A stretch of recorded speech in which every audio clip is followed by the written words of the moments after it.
Hi there. Hello. Hi, Pam and Dr. Mahadir. How are you today? Doing very nice, thank you. Good, thank you. Wonderful. Well, you both sound great, and we're looking forward to the interview. I will do the intro, and then we'll get going. So if you are ready, here we go. In 3, 2, 1. November is National Family Caregivers Month, a time to recognize the millions of Americans who provide care and support for loved ones, including those living with chronic or serious health conditions. As medical guidance and treatment options continue to evolve, caregivers play a vital role in helping patients make informed health decisions, from navigating complex information to coordinating with doctors and care teams. Joining us today to share how caregivers can help facilitate honest discussions among care teams and empower their loved ones to make informed choices about their care are Pam, a mother and caregiver of 2 children with cystic fibrosis, and pulmonary critical care specialist, Dr. Paul Mohabir. Thank you both for your time today. We really appreciate it. Thank you. Thank you. Pam, we'll start with you. What does being a family caregiver mean to you personally? And what do you wish more people understood about the caregiver's role?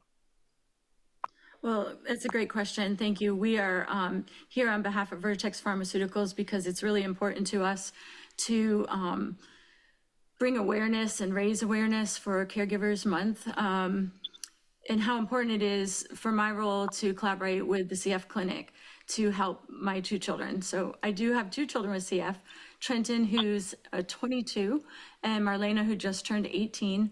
And my job as their caregiver evolved over their lifetime so far. When they were younger, they needed a lot of diligent care, a lot of assistance. And as they aged into teenagerhood, it was more about compliance and staying on them as a mom and a caregiver. And then as young adults, they have hopefully learned how to take care of themselves. I feel like that's the biggest job as a caregiver, is to teach them how to ask questions, to be comfortable, to look at what their options are when it comes to their treatment plan with their CF team. Well, Pam, that's a lot of work on everybody's part. And now tell me about your children, because it is a complex and a rare disease. What was it like for you navigating their care and then having to make the decisions about their treatment alongside with the providers? Well, it's definitely been a journey over the years. Everything has evolved so positively and great in the world of science and research. For Trenton and Marlena, they worked very closely with each of their specialists.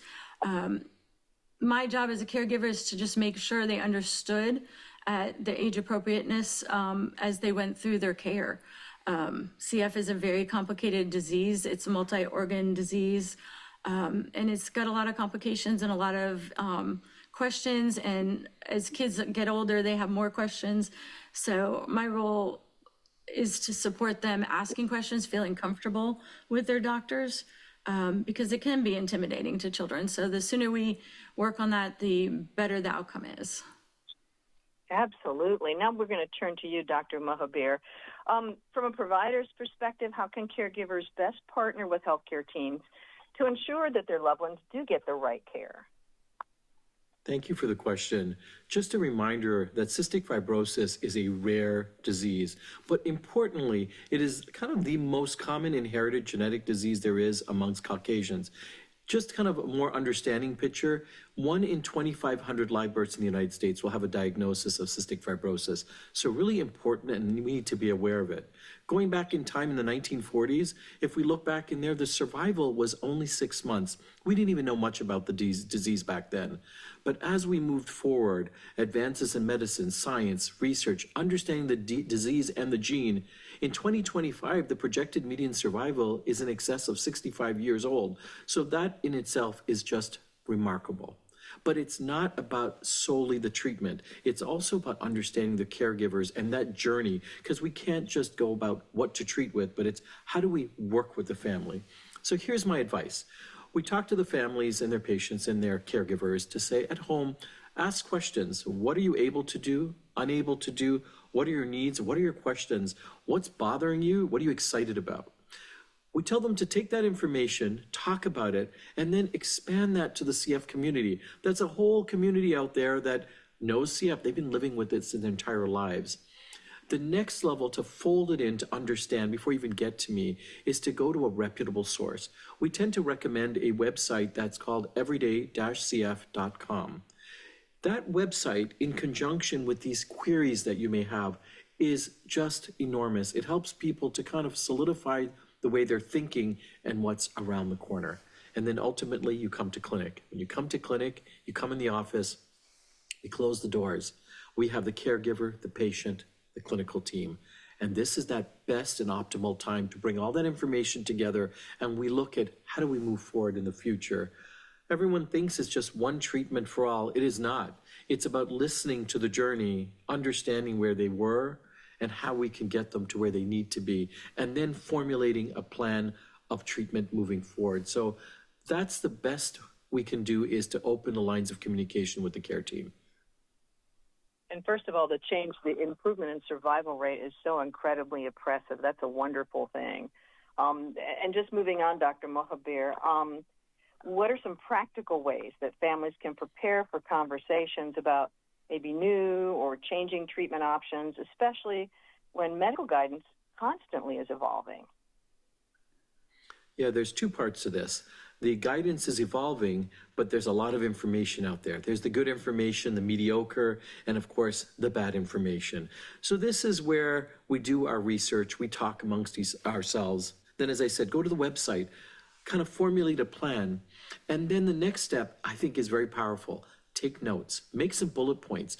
Bring that sheet in with you to your care providers or provider and start asking those questions. As a reminder, I see patients with CF every 3 months for the entirety of their lives. So my journey is a very long journey in relationship. So when you come to clinic, pick the ones that are important, and we will tackle those, and we will validate things and help steer you, whether it be research, other resources, whether they're related to CF or not. And then we can build on that. And if we don't address everything, we're going to see you back in 3 months, and we can address the other questions. There are always going to be questions, for sure. But I think what is a safety net for me is when families, including myself, leave, and that patient, they go home and really feel comfortable in where they are with this disease that they have. That's really valuable information. And now finally, Pam, back to you. As your children gain independence, and now your caregiving role shifts, what advice do you have for other parents or family members who are going through similar transitions? That's a great question, too. I can speak on what works, or what seems to have worked for my family so far. The first thing is, most importantly, education, learning what's available, what's the latest research, what options do Trent and Marlena have, and then also to give yourself some grace as the caregiver. There's a lot to learn. It's a hard journey at times and a good journey at times. That advice about giving grace, I think, is so important. Thank you both for your time today. And Pam, congratulations on raising your children well. And Doctor, thank you so much for the encouraging information on the future of treatment for CF. Thank you both today. Thank you. Thank you. Bye-bye.